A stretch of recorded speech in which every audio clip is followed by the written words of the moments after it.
If you're ready for freedom from the grind, then passive income from real estate investing is the best way to get you there. If you don't know where to start or what to do next, then the Rent Roll Radio Show is the best place to get you there. Join us while we discuss the best practices, strategies, and mindset you'll need and give you actionable content to get you from where you are to where you want to be. Rent Roll Radio listeners, welcome to the show. As always, I'm your host, Sterling Chapman. Today, we're joined by a couple special guests from my local market that I'm super excited to have here. We have Todd and Elliot Grand.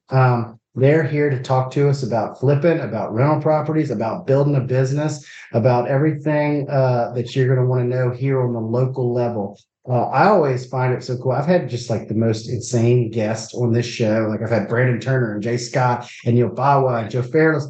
And almost nobody listens to those shows. But when I have like the local guys that are like doing it on the ground level, that are just a couple steps ahead of the guy behind it that like lives down the street, everybody listens to him because it's just so much more relatable. So like this is going to be one of the most popular episodes. So I hope you guys are ready for the fortune and fame that's going to come follow this. I hope we don't ruin that trend for you. Yeah, thank you, Sterling.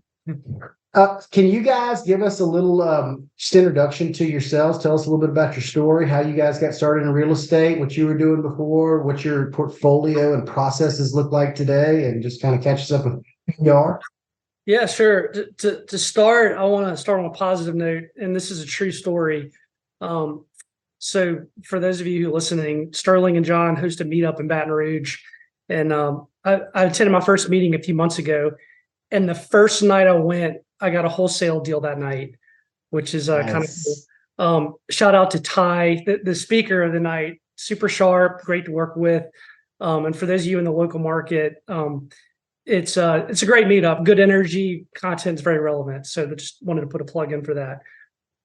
My background is I spent 14 years at CBRE in Atlanta, Georgia. And Sterling, I'm sure you're familiar with CBRE. Yeah. For those of you who are not, it is a commercial real estate firm. It's the largest commercial real estate service and investment firm in the world. So it's a huge firm. And there I got to work with some really cool clients, mentors within the firm, as well as clients that I did business with. And for perspective, like our investment guys down the hall would sell multiple billions of dollars worth of apartment complexes in a year, multiple $1 billion of office buildings. And my focus there was selling and leasing commercial office buildings. And for perspective, the four of us, I was on a team with three other people. We had a portfolio of 10 million square feet, which is about 30% larger than the entire office market of Baton Rouge. So it's totally different markets, totally different perspective. I always wanted to be an investor, but the problem was there was about a $200 million barrier to entry to get into what my expertise was. So I couldn't just start buying office buildings. And so after the crash happened, I'm probably a good bit older than a lot of people listening, but after the crash happened, it seemed like a good time to start investing, but I didn't really have any time and I didn't have any knowledge. And so what I did was I was a very curious passive investor, and I partnered with somebody who knew the business. I started building a relationship with him for a couple of years and just tracking what he was doing. And then I made a deal with him. And I said, look, I'll fund a deal and we can split the profits 50-50 and I'll pay for everything. And so we did one like that. And we started with one, then we did multiple, then we got multiple going on at the same time. And over a few years, we ended up doing about 60. And we started with just, it was almost too good to be true because that was 2012. And I would have done more, but it felt scary because we were buying properties and putting them under contract to sell the same day for a good bit more. And I'm sure in 2012, everybody was telling you were at the top of the market. Yeah. Yeah. It's kind of funny. We actually bought a little apartment complex, and this is how crazy it was. We bought a deal. It was a 32-unit apartment complex for, I think it was $215,000. 60 days later, sold it for $600,000. And this is the funny thing. That deal made it on Bigger Pockets. However, it wasn't because of what we did. It's the guys we sold it to ended up buying it from us and then selling it for $2 million a few years later, and then went on Bigger Pockets to talk about how they bought it from these idiots who sold it to them for so cheap. I love it. Crazy how much that market moved. And then Todd will jump in and tell you how we got. So my background is Georgia, commercial real estate to small passive investing, and then Todd will take it to tell you how we got started in Louisiana. So my story is a little bit different than Elle's. Born and raised Baton Rouge, went to LSU, go Tigers. Moved out to Houston for a couple of years to pursue oil and gas banking, and I did that for a little while, and then I moved. I moved back to take over a fourth generation family furniture business, and so I did that, and I got my start in real estate a little over a decade ago. I realized the need to relocate our business, so I did kind of what any other newbie young investor would do. I bought a 55,000 square feet rundown commercial building. And, you know, I did it with some of the same principles that Elle and I use today. I said, you know, I'm going to buy a building in a good location. I'm going to reinvest in the building, and I'm going to look for solid tenants. And so, you know, I did that. Kind of a fun early fact is I knew a lot of folks in the entertainment industry when it was really big in Baton Rouge. So the first contract that I landed was to house props for Fantastic Four when it was shooting in town. Nice. And so you know, what did I do? I reinvested that money into the building, and then was ultimately able to land some long-term tenants. But how I got into residential investing, you know, fast forward to 2016, and you know, what guy, you know, hasn't sat around the campfire, you know, drinking beers with buddies and talking about passive real estate and investing, and you know, whether it be flip houses or rental properties. And so Elle and I are cousins, so he had come in town for Thanksgiving, and I was telling him about you know, the historic flooding that we had in 2016, and just really the need to invest in Baton Rouge and help rebuild the city. And so sure enough, you know, we kind of hop in the car, and you know, we called some local agents that I know and put out some offers, and before we knew it, we were up and running. And you know, Elle and I have different but, you know, complementary skill sets.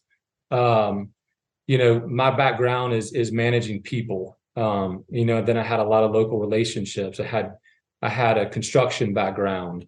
You know, I had obviously a good knowledge of the local market. Elle brought more of a institutional mindset. Elle had a crew, and so that's kind of how we got started. Awesome. And what does y'all's operation look like today? So for our listeners, just this is the kind of the why should we listen to you question. Well, today we have a bunch of different LLCs we operate under for different reasons. But it really boils down to two businesses. We have a rental business and we have a flip business. Since when we started looking in this market was Thanksgiving of 2016 after the flood. We started with a couple of flood homes, and then we bought 4, then 8, and we just kept on doubling down. Today we've got about 70 rental properties in our rental business. And then we flip between 40 and 50 homes a year. So we actually track our key performance metrics pretty closely. And since we started, we've actually bought a property every 8.5 days. So we do a lot of volume. Nice. Yeah. But the pressure is we staff up for that. And so now we really have to buy a property every 8.5. Well, you got to feed the machine. You got to feed the machine. I tell people that all the time. Yeah. Was I say what makes us a little different is that we're very lowly leveraged, and so we can buy stupid deals, and so we want to get people to know that, because we have to buy, otherwise we have to downsize. Yeah, that's an excellent point. And with the leverage, that's another excellent point that you should want to get out there, right? Because wholesalers bring me stuff all the time, and I'm like, look, this deal would work for me if I didn't have a $25,000 financing charge. Go Right. find somebody who's going to pay cash, and it'll work. But for those of us that are utilizing these types of tools, it's not going to work. So I'm sure there's a ton of opportunities that slip through my cracks, because it doesn't work with my premium finance charge that a cash guy it would work out perfect for. Right. As a portfolio, we're leveraged probably less than 30%, and all of our flips we buy with cash. It's only once we get them stabilized, if we decide to keep it, once we get them stabilized, and fully rented, stabilized, that we might choose to take out debt. I do want to call you out, Todd, because you made a comment earlier about sitting around the campfire with the boys, having beers, talking about passive income, and you mentioned flipping. And I think everybody on this phone almost couldn't damn well there ain't a single flipping passive thing about flipping houses. Yeah, no, that's absolutely right. I think that's the idea you have when you get in, that it's going to be passive. You're just going to walk out to your mailbox every day and pick up a different rent check. And I mean, yeah, my experience has been that rental properties aren't passive either. No, not at all. Our model is a little bit different. Anytime we bring a rental into our rental portfolio, it's going to be a fully renovated house. And so you might have to work out some kinks over the first couple of weeks, but after that, it's generally smooth sailing. And then Elle kind of heads up our tenant selection, and we spend a ton of time making sure we get the right tenant, and we don't make exceptions. We have our criteria and we stick to it. And so do you mind sharing your criteria? And is it different in different areas, right? So the reason I ask, we're trying to work out the kinks on our end always, but I have a different requirement for somebody that's going to live in my $1,800 a month house than I do that somebody who's going to live in my $450 fourplex one bedroom, right? I can't pull credit on Topeka Street, because if you have over a 500 credit score, you're probably not going to want to live on Topeka Street. Yeah. So I'm just wondering, do y'all have something across the board, or do y'all stay in the same type of asset class to where it makes sense to have it across the board? Just kind of share a little color on that. There's an asset class level that we won't go below. We don't want a single family home that rents under $1,100 a month. We generally start the same, and if we can't get a prospect, then we will occasionally go down, but it's very rare we have to do that. But generally speaking, it's 600 credit score or above, no more than $999 of collections or late payments on their credit report, no history of eviction, sex crime, felony. I'm trying to think of all the different things. 3 times, you have to make 3 times the Sure. income, landlord reference, work reference, and we call them all, and we check everything. And it's rare we have an eviction. We just do a thorough job, and every time before we sign a lease with a tenant, one of us two is meeting them, and then when they do roll into the house, we treat them right. We're very responsive when they do have an issue, either with we've got a full-time maintenance man, and if it's an issue that needs to be addressed that day, it's being addressed that day. And if it has to go out to one of our vendors, same thing. It's either going to be addressed that day or the following day. And it kind of evolved. We didn't want to have a rental business. It was I was never planning. I didn't want to have a flipping business. but it just turned out where this was a side hustle, and I never planned to leave Atlanta. I loved Atlanta. And it just evolved to where it got to a point where it's okay, well, there's not enough time in the day. I need to make a change. I'll choose Baton Rouge. And so we started buying here. And then it got to a point where it's well, why flip this? Because the taxes are so high at this point. Let's just keep it. And then we just started keeping rentals, thinking we'll just keep them for years and then sell it and get capital gains. And then it became, well, this actually is nice to have this passive income. Then like and quit my job. So everything just kind of evolved into what it is. And we didn't have bigger pockets when I started. There was no, and there's a lot of the stuff I'll hear out and whatever. And I say bigger pockets, but your show, there's a lot of people that listen to you and get advice on how to get started. But there's a lot of like the 1% rule. There's a lot of sayings and thoughts that we didn't really know existed until after we had a business built. And there's a lot of it we look at and kind of laugh at and say, well, we don't really agree with certain things that people are doing. But we just eventually kind of evolved into having these two different businesses. So elaborate a little bit for me on the numbers in kind of a percentage form. One of the questions I get most of the time is how do you know if you're going to keep a rental or if you're going to do it as a flip? It's a good question. We debate that. we always do. So like El stated, from a single family perspective, rents have to bottom out at $1,100 or $1,200. We don't want to go there.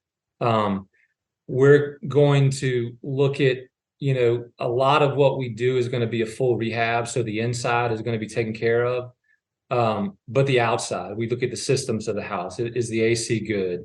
Is the roof in good shape? And if we're having to replace those things along with windows, then we know from a maintenance standpoint over the coming years, there's going to be, very little. If we select a good tenant who takes care of the inside, everything else is going to be taken care of.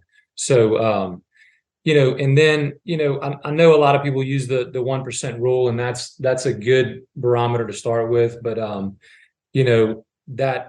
that really hasn't allowed us to get the return that we want. So we shoot for a little bit higher than that. But, just kind of weighing all those factors, what area of town it's in, that's generally how we come to our conclusion. And the 1% rule, I completely disagree with. Like it works when rates are at a certain point.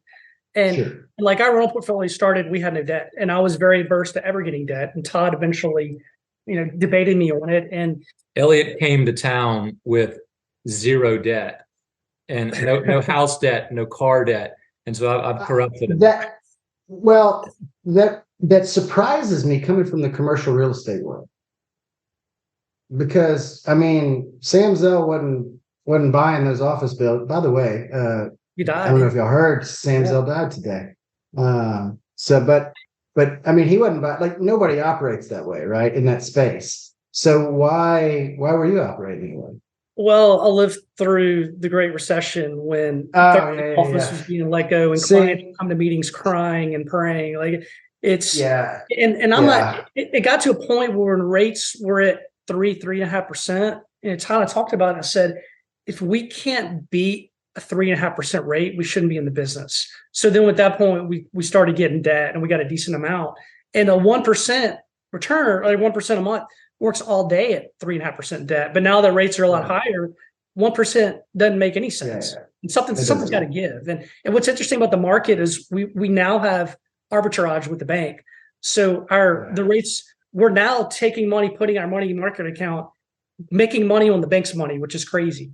Because the money market's paying higher than the rate we borrowed from the bank. We have cash we're not using. So rather than paying off, we're making money on the bank's money. It's just something's got to give, because with and not to get too nerdy, but the inverted yield curve, long-term rates. It's been inverted for a while, right? It has. But what's going to happen is either the long-term rates, mortgage rates are going to go up, or the short-term rates are going to go down. And we're not going to sit here and make a prediction, but everybody's operating under the assumption that rates are going to come back down. Same people who've been saying that are the same people who said rates are never going to go up a year ago. So we don't really know what's going to happen. Who knows macro level, but something's one of the two. And if long-term rates go up, then we want to be ready to buy. Right. So I guess that's a good segue into the next question. But what's next for you guys? Number one, I think, is buy back some of our time. We've never had staff other than labor, and so we have our first operations person coming on board June 5th, and that's exciting because right now there's not a lot of time. Second, go ahead. I was saying That's a great goal. Like every year, my goal is like I want to make twice as much money as I made last year. This go around, I'm like, you know what? I want to make the same amount of money I made last year. I just want to work half as much. Yeah. Yeah. We always, I mean, it's a daily discussion with us. Where do we invest our time?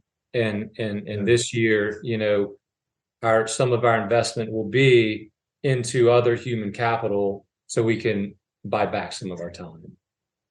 Second, I would say, and this is something we started doing right before COVID, is just clean up our portfolio. And we're always trying to like improve that rental portfolio a little bit more, selling a couple that are the lowest end and then bringing in, you know, we want to sell a few and then add double or triple what we sell to constantly grow it. But we always want to improve the Yeah, I call it pruning, right? Yeah. I call it pruning to readjust my return on equity, right? Because if you buy a house with like 20% down, right? And let's say it's $20,000 and you're making $1,000 a year or whatever, right? You get a percentage on that. But if the house appreciates a ton, right? And now you've got 60,000 in equity. You got like that $1,000 a year is like nothing, right? So you get very, very diminished return on that equity. So the idea there would be sell the high equity, low cash flow, use that high equity to buy more higher cash flows. Mm-hmm. Yeah, that's exactly what we've done. It's also challenging when you're selling something that's got 3.5 debt on it. Right. Anything the debt is an asset. You know, like I've heard now people are going through divorces fighting over who gets to keep the loan. And right. It's like we can't, like there's houses we want to sell, but you can't get rid of it. If you know what you're doing from an investment perspective, you just cannot get rid of debt like that. Absolutely. So go ahead. I was saying another thing. I know this is probably way too much detail for your question, but we also want to diversify into a new market. And so I'm going up to Northwest Arkansas soon. I've got some family up there. We've been looking in Florida, and we're not going to go to the scale that what we're doing in Baton Rouge, but we'd love to park some cash elsewhere and spread it out. Yeah, that's been on my I don't dream board vision, but kind of like in the works for me. At one point, it was going to be Alabama. Another point, it was going to be Houston. You know what I mean? To kind of diversify those markets, because there's a lot. You know, there's a lot of reasons why you don't want all your eggs in this basket. I say it all the time, like weather, crime, poverty, insurance. I mean, the list goes on, right? So go ahead. Yeah, one of the things that the big factors that pushed me ultimately into real estate is from the time I was 18, I was investing in the stock market, and so I wake up and I'm in my 30s, and all of my assets are in the stock market, and I didn't want to wake up one day and be ready to retire and then it not be what I thought it was going to be. So that pushed me into real estate, and now part of our debate is now all the eggs we have in the Baton Rouge basket, how much do we want to continue to invest here? And like El said, I don't think we'll slow down in Baton Rouge. We've just started to keep an eye on some other markets that we have interest in. Absolutely. Insurance. You mentioned insurance. What a disaster. We got a quote yesterday. We have an 18-unit apartment complex. Insurance was $16,000 a year 3 years ago. We got a quote yesterday, $42,000 for 18 units. And we've been denied by I don't know how many different carriers Andre went to. Everybody denies except for one carrier will do it. I think we had 12 people look at it. Out. Yeah. I think 12 looked at it, and 2 came back, and we're still more than double where we were just a few short years ago. One other thing we'd like to do is we're set up to buy bigger properties. We just haven't done it. And we haven't wanted to, the more expensive stuff you're battling out historically in the 5, 6, 7 cap rate range. Atlanta, I had clients building new buildings at sub 5 caps, which is nuts, because it takes multiple years to build and stabilize, and then you're permanent debt, which who knows what it'll be at that point. But we just haven't wanted to go buy a bigger deal and bring in investors for something larger with low returns. So if that changes, we may start getting into some of the bigger stuff, but it just hasn't been something we wanted to, because I feel like it's been speculative lately where you're buying it, hoping that. Oh yeah. So Oh yeah. It's been crazy out there in the large multifamily space. Yeah. It's yeah, a it's lot, almost lot like going on. I got people who are buying deals who would find the best loan you could get and then tailoring their buy box to that loan. It's more finance than real estate is what it's been historically because of rates. Absolutely. I mean, that's a very accurate statement. It's a debt game. Yeah. Like, It is. It is. so I'm about to head to our radio round. Is there anything else you wanted to tell our listeners before we get to the radio round? There's one thing I think it's worth mentioning is there's a lot of people who try, and I don't know who your listeners are primarily, but if people looking to get in the business, one thing I wanted to mention is just there's a lot of noise out there, and I think it's important. We came into the business different because we were lowly leveraged. A lot of people say, go get loans, go get loans. I think it's okay to be overwhelmed and frustrated, and it's hard to do your first deal. And I don't know, my advice to people trying to get in the business would be partner with somebody who knows what they're doing. Like we don't partner with us because we don't want to partner with you, but like anybody who's willing to take money that knows what they're doing. I think you do it right, sir. Like you have investors and whatnot, but like anybody's willing to like go buy knowledge through a partner. You're not going to learn it through a book or through any other way. And you can't just magically know the business. It's like you're not going to, a lot of people want to get into it, but they don't really have anything to offer. It's just hard to take your life savings, get into industry and not really know what you're doing. So I don't know. I think the best ways are house hacking, buy your first deal and rent out the room. So obviously anybody younger, that's probably the best way to get into it. Or, go in with friends and family, and you don't have to borrow in this market. It's real risky. Go partner with people, get equity and do a deal yourself, but try to raise cash and not have that gun pointing to your head with debt. Or the first option is to go partner with somebody. I just think it's not a bad time to get in the business, but just be careful right now. Absolutely. Absolutely. So for our radio round, I want to ask for our listeners 3 quick questions. Y'all are entitled to independent or joint answers. It's up to you. So the first question is, what's your favorite book? So I'll take this one. I've got 2. I'll mention. First one is one that I'm sure nobody has ever heard of, and that's Rich Dad Poor Dad. That's just a great book to kind of reset, to set your mind straight. So I'm generally going to read that book about once a year. Another one that I like is The Power of One More, and that's by Ed Mylett. And we relate that to our business in the sense that we're always looking to make one more sales call. We're always looking to, fine tune that flip to set us apart from the competition. We're always looking to do one more thing for that tenant of ours to make their experience a little bit better. Yeah, absolutely. I love Ed Mylett. I was listening to him on a podcast one time, and he was like, when you start to get successful, your old friends that really push back on you, like, dude, you changed. You're supposed to change. Yeah. You're not supposed to be the same dude. In 5 years, you're supposed to be a different dude. Right. Mm-hmm. What about you, Elliot? You got a book? I like biographies, and it's more consumption than anything else. But whether it's Elon Musk or Steve Jobs, Richard Branson, I just really there's a ton of value. I just listened to Losing My Virginity, Richard Branson. That was a good one. And I've listened to the others. I love those biopics. If that's something that you love, I would encourage you to read Sam Zell's book if you hadn't. Am I being too subtle? Phenomenal. I read it, but then when I got the news today, I flipped on my Audible to listen to it. Like, you know what I mean? And it's great. It is a great book, great story. I would check it out. I've got some Audible credits, and I didn't know what to get next, so I'm going to do that today. That's good advice. Do it. I highly recommend it.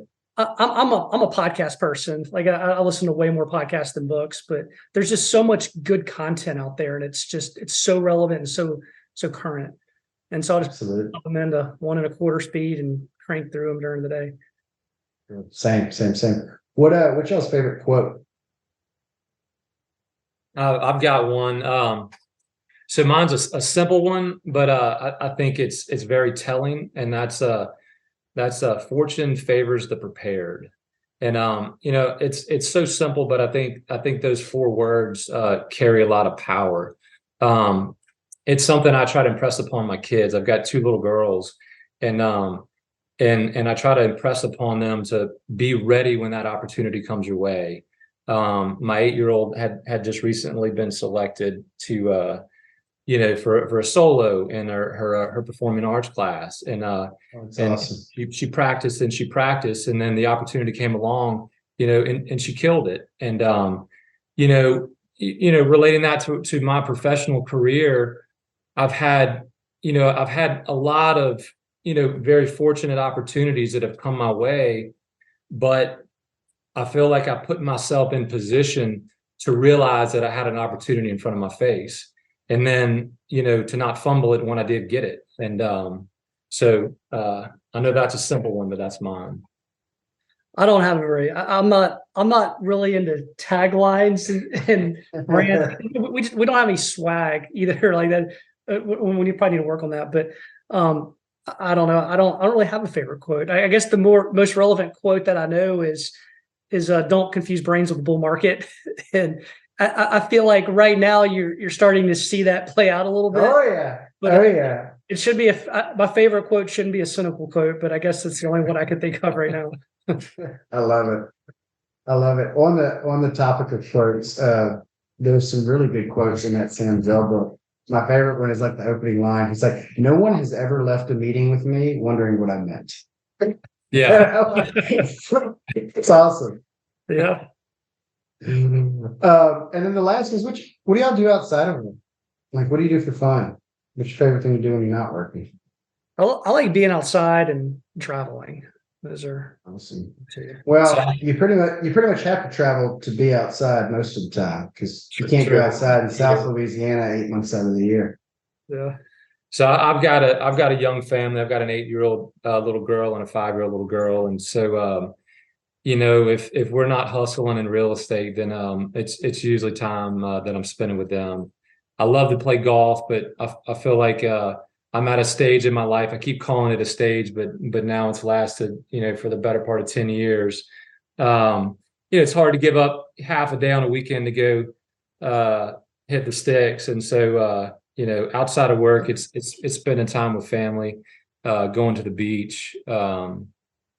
But we don't look at real estate as work. We do work very hard at it, but we love it. So, So yeah. There's another Sam Zell quote. He's when he wrote the book, he was 75. He's like, people always ask me when I'm going to retire. I'm like, retire from what? I've never worked a day in my life. Exactly. I love how you're honoring Sam Zell. I mean, it's so current. It's great.